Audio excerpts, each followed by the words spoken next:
hojilarni vaqtincha turar joy bilan ta'minlash masalasi paydo bo'ldi. Ana shunday og'ir vaziyatda muftiy Muhammad Sodiq Muhammad Yusufning sa'y-harakatlari, shuningdek muftiyni yaqindan tanigan saudiyalik ulamolar va u yerda istiqomat qiluvchi vatandoshlarning yordamlari bilan mamlakat qiroli mavjud vaziyat haqida xabardor qilinadi.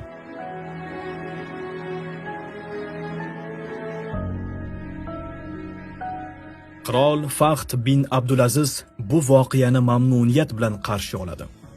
Yurtimizdan borgan ziyoratchilarni podshohning mehmonlari deb e'lon qilib, ularni xarajatlardan ozod qiladi.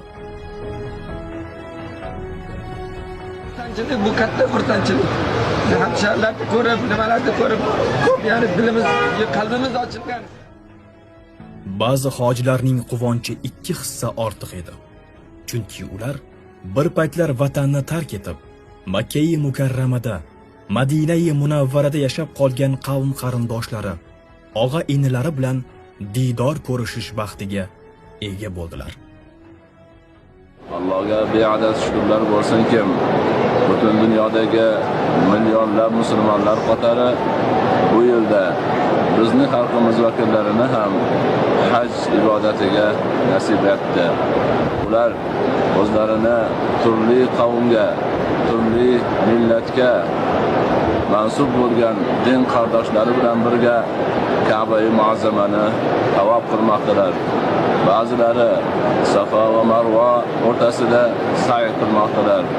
Ularni labbayka aytgan, Allohga iltijo qilib duo bilan ovozlari butun dunyo musulmonlari ovoziga, labbaykasiga qo'shilib bormoqda.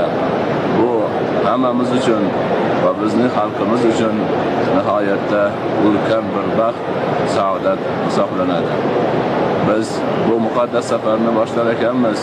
Alloh subhanahu va taologa shunday bir ulug' ne'matlari uchun behad shukrlar qilamiz.